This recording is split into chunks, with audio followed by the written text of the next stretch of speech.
Good afternoon, fight fans. Welcome back to Blood, Sweat, and Tears for another IG Live interview. We have a special guest today, number 8th ranked fighter in the world from Team Alpha Male, Josh Emmett. We'll wait for Josh to sign in here and we'll be underway shortly.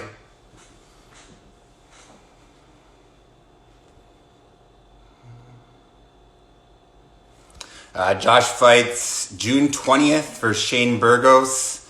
It's going to be an unreal fight. Oops. What the fuck?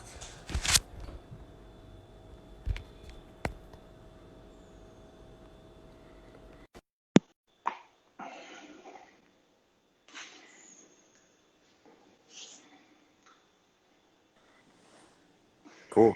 Hey, what's up, Jeremy? Hey Josh, welcome to Blood, Sweat, and Tears here for another IG Live interview. How are you? I'm doing good, man. How about you? I'm good, man. Good as can be.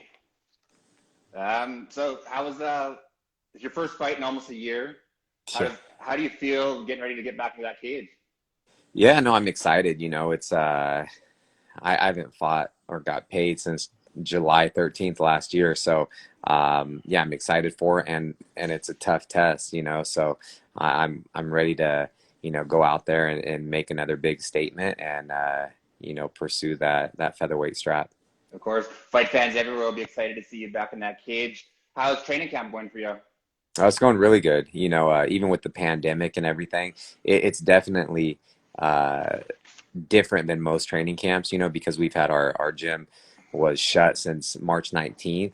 And, I was fortunate enough to, I have some bags in my garage. So I've been doing, hitting the bags. I've been running. I was working with, a lot of my coaches just doing individual stuff, a lot of personals and working on things that specifically that I need to work on and technique. And you know it's been going great because I do feel I've always been banged up before a fight. I have never gone into a fight 100%, but I actually feel pretty good right now because we've been doing such specialized training, Okay. and I actually feel really good. So this might be something that I kind of take away from the pandemic and incorporate into my training here on out. That's awesome when you can take positives away from a negative situation. And I feel like you saying you've been banged up the whole time. That's his life of a wrestler, I imagine.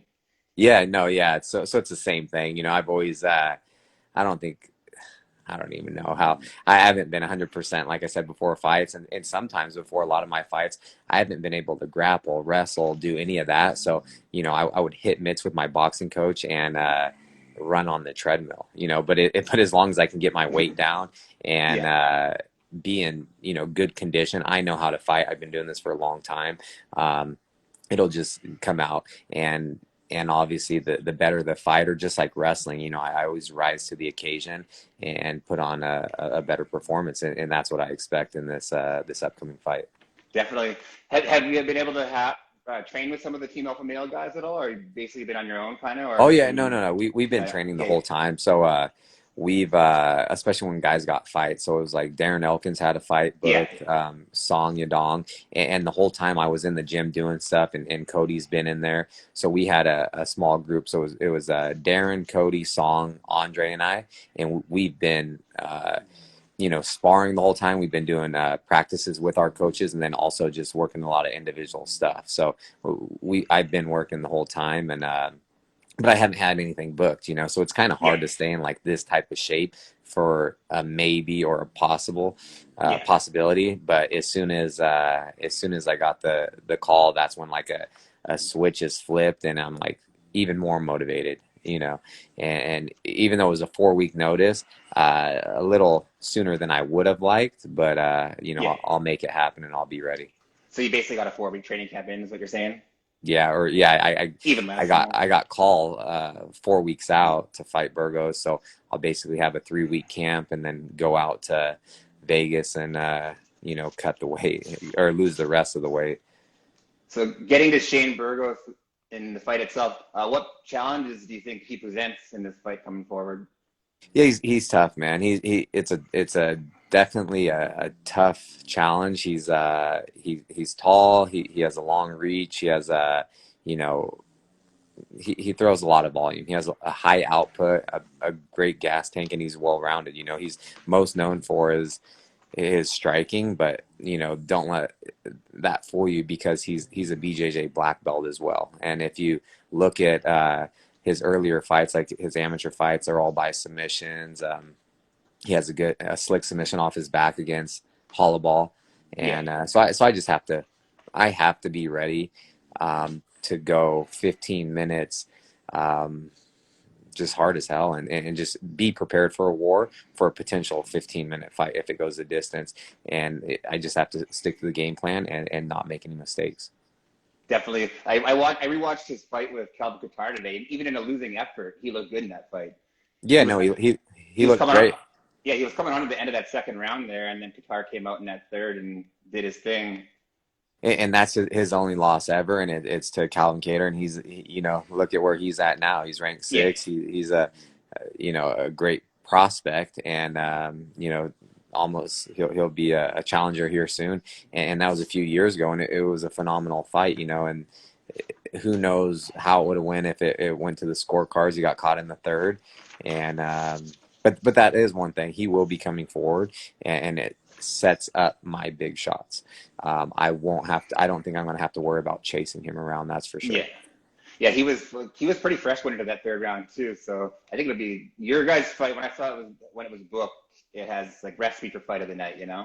Yeah, and I feel like it's exciting for the fans, even though people were excited possibly about that Burgos fight that was kind of out there, but people are more excited about, or I mean Barboza fight. People are more excited about the this fight, and I think it's just big implications for both of us. Whoever gets the win here will, I feel like, get the push from the UFC, and definitely, I'm hoping to go in there, get a big win, and then get a top five opponent next. Yeah, for sure, for sure. Like I feel like everyone remembers you for your huge knockout against Lamas and Johnson, but they tend to forget that you're an unreal wrestler. You got a world champion Brazilian Jiu-Jitsu, even though a blue belt or whatever, that's still a fucking world champion. You know what I mean? So Yeah. people tend to forget that. So you can strike, you can grapple. Where do you want this fight to end up, or does it matter to you? You're comfortable everywhere, or?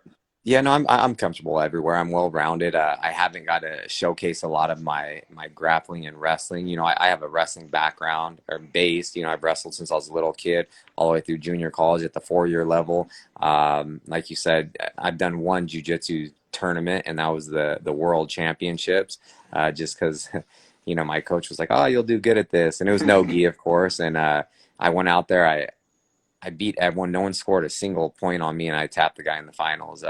It was the easiest thing I ever did. And even though I was like, it was okay, but he's like, man, this is something that some people will never accomplish, even though it was at blue belt. And it's I can, I don't roll too much in the gi, but Yeah, I have just to get belted. But I can go with black belts. I've tapped black belts. It's different, yeah. without the gi. So, I know he's a good black belt. He's well rounded, but I'm not too worried about getting caught in a submission. I go with some of the best guys. Even some of my coaches. I'm rolling with Chris Holdsworth, which is Yeah, like he's a phenom in jiu-jitsu. Even Danny Castillo is a powerful wrestler, and he's a strong. BJJ black belt and big and heavy. Even though he's my coach, he's been one of my main training partners for this camp, and he's like, he's like 190 because he's been lifting like crazy. So it's making me work extra hard, just moving around. Nice. A bigger body, and Andre Feely has the same height, and he's just shy of like a inch or something on Burgos's reach. So it's like, everyone's talking about the reach, and yeah, that's always going to be an issue. I'm always shorter fighter. Everyone I fight is taller than me, so that's nothing new to me. So I'll be prepared. Perfect. So what do you think a map to the title looks like then? The featherweight division is so stacked. A win here. Who do you want to fight next? Who do you think gets you a title shot in the next fight? Man, it's just and I can't overlook Burgos. I'm not at True, all, true, true. because he's a tough fight. But in a perfect world, I go out there, I get my hand raised. I want someone in the top five. One thing I've been saying is, whoever I know Max and Volkanovski are fighting next, and I was always like, who's right behind them? Give me that fighter. I win. I get and I think it would be Ortega, but I know they're talking about the Zombie and Zombie and Ortega Ortega they're talking fighting. about too. So it really doesn't matter to me. I set out to be a world champion. That's my goal. That's what I'm going to do. As long as I go out and win fights, and that sounds pretty simple. I just have to beat some people up and win some fights. Everything that I set out to do will happen, and everything will just kind of fall into place. So I have to go out there and beat Shane Burgos first, and then I'll Yeah, kind of sit exactly. back and kind of see what happens from there, and just keep winning fights, and then it'll come eventually. Sounds good. I see a lot of guys on the bottom there typing, they're saying Calvin Qatar or Zabit, and those would both be fun fights too. But like you said, focus is on Shane Burgos right now. So what does it mean to you to be a UFC fighter? Like you have a big platform, you in front of people constantly. What does that mean to you? No, it means everything. It's something that from a young child, there's only two things I ever wanted to do, and that was always be a professional athlete or a police officer, and maybe that's not the best time right now, but yeah, just because I wanted to help Yeah, people, and when I was thinking about being a pro athlete, I was thinking about football, basketball, things like that, like fighting. MMA wasn't even around when I was, or I didn't even know about it when I was, that young. And then it's like, I got older. I didn't grow anymore. So I knew basketball and football was out of the picture, but I've grown up playing sports. I've been an athlete my entire life. I can do everything really well. I excelled at wrestling. And so I started wrestling, and then I became a fan of the UFC, and this is back in like '99. So it's like before it was mainstream or anything. yeah, And I was always like, man, I could do something like this. And so even after wrestling in junior college, I went to school at Menlo College to get my degree and just to wrestle. So I would get better at wrestling. So it would transfer over to the fight game, because that was a plan all along. But I wanted to have my degree just in case fighting yeah. didn't work out for me. I'd have something to fall back on, and I could possibly go into law enforcement or something like that. Nice. But yeah, but being a UFC fighter is everything to me. I want to use my platform. I want to do what I can in like my community, my city, just and all around be a good role model, and just be a good person. And there's a lot of people that, you know, not only just kids and stuff, but I've had a lot of people hit me up, especially after some of the injuries I've sustained, and how I continue just to pursue and get back to fighting and stuff, and just a lot of cool stuff that people are like, you inspire me, you give me hope, like a lot of things like that. And I feel like I've had nothing handed out to me, like all through. I grew up, my mom, she was a single mom, raised my brother and I, she had two jobs. It's like the same type of stuff. We had nothing. I didn't get to do any like, sports schools or any camps, or we just had no money. So, I feel like I'm the product of hard work and Nice. dedication, it's cliche, but it's like anything you want in this life, you can go out there and do, as long as you work hard, you're a good person, and you're just consistent at it. And that's what I try to, inspire people, and I will continue to do. And I've always been the same person, and I'm never changing. That's why I have a solid group of friends, everyone that's been there since the beginning, and they'll always be there. Awesome. Good to hear, man. And that's the American dream, you know. You just want to, if you bust your ass at anything, Yeah. you can have a chance in a sense, right? Yeah, no, exactly. And even the route I've had in MMA, it's like, it's been tough. I got into it later than most. And, I had my goal, I set out to only fight in the UFC. I didn't want to fight in any other organizations. It was UFC or nothing, just because it is the biggest and best platform out there, in my opinion. And, I got offered other, to fight in different promotions, and I Yeah. said no, and I just worked and worked and worked, and I finally got there, and just with a huge support system that I have. And yeah, it's hard work, and people only see the glamorous stuff, but man, I'm telling you, I feel like no one works harder than me. And it's just stuff that they won't see, because it's, I'm busting my ass like Yeah. every single day, and I'm not posting everything on social media or things like that. So That's awesome. Like everything you're saying with like like basically the blood, sweat, and tears behind the scenes of a fighter. You know what I mean? Which like goes hand in hand. Like the podcast that I'm creating in July. It's called Blood, Sweat, and Tears. Like right now, this is an IG Live interview, basically promoting you and your fight coming up, and kind of talking about that. The podcast is going to go in depth of a life of a fighter, and basically Okay. talk about the troubles of addiction, success, money, fame, not making money, etc. So Yeah, and it's maybe, tough, man. maybe It's what? super tough. Oh, sorry about that. Maybe one day I'll be able to get you on in July or August when I launch that Oh, podcast and get like a really in-depth, like raw talk with Josh Emmett. You know what I mean? Because like you oh, said, for sure. you feel like you said you've had a dogfight of a story, and I feel like fight fans around the world would love to hear that. You know?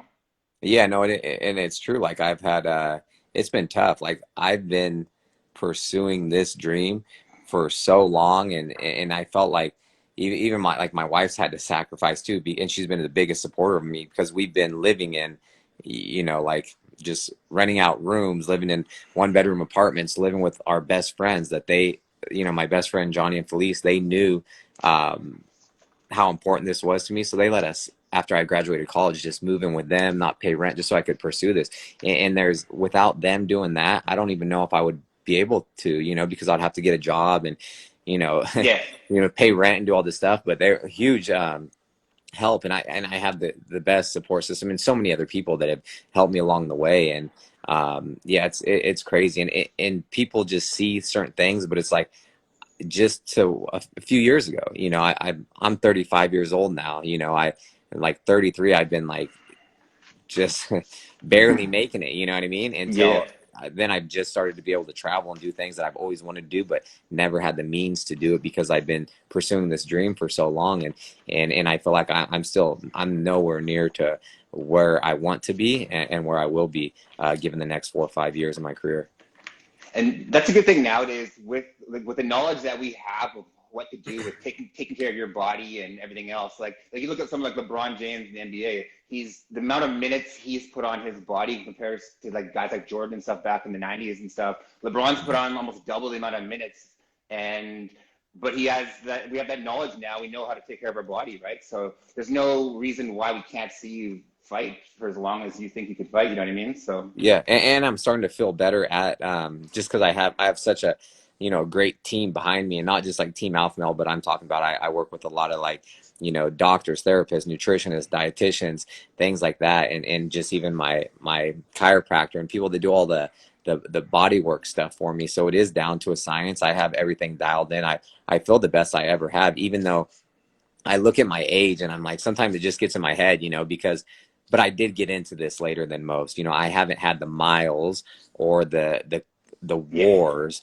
that a lot of these fighters. So even though I'm older than these fighters, there's a lot of them that look way older than me. You know what I mean? And I think it is just because I take care of my body. And yeah, I hope I have a good, 5 years left in me, Yeah. because I feel great, faster and stronger than I ever have. I'm still super sharp. So people, I think, look at that too, and they're just like, this guy's they always say he's 35, but I'm like, man, I barely got. I'm usually, you know, I'm usually the hammer. I took damage in one fight in my career, and that's it. Yeah. Like you look at, I watched Rory McDonald fight when he was 16 years old, a professional Wow. debut, and he's been in battles by like 27 years old, and now his last fight against Lima and Bellator, he looked like a shell of himself, you know what I mean? And that comes from probably having battles for 12, 13 years, starting at 16 years old, you know what I mean? For sure. And even though I played sports and wrestled, and I've had, I'd go spar pro boxers. We've had wars in the gym, but now I'm just kind of fine tuning things to where, I'm just taking care of my, my body, my brain even more. So I'll have you know, uh, just the longevity of my career will last a lot longer. And so I'm just being super smart now and just picking training partners that I trust, and that we're just going to get better and take care of each other. There's no ego or anything like that. So That's it's awesome. this pandemic has really helped change certain things, and adopt new, just new things that I will carry on the rest of my career, and just fine tune some things. And it's like you said, it's as horrible as this has been, I've taken a lot of positives from it. And my whole thing going into the lockdown and the quarantine was like, I'm going to come out of this way better than when I started. And I got on a strict diet, a strict regimen, and everything's been going great for me. And then I got that call, because I knew something would come shortly. That's awesome. Well, we look forward to seeing you fight. I'll let you get on with your day here. Sounds good. Yeah, I'm gonna go run. I just got back from the gym, so I got some more running to do, and then dinner. Awesome. Well, thanks for coming on, and I'll shoot you a message, and we'll get you on a podcast in July or August if that's cool with you. Yeah. Let me know. Awesome. Okay, fight fans, watch Josh Emmett versus Shane Burgos June 20th on ESPN. Have a good day, everyone. Jeremy. Have a good one, man. Take care. Later.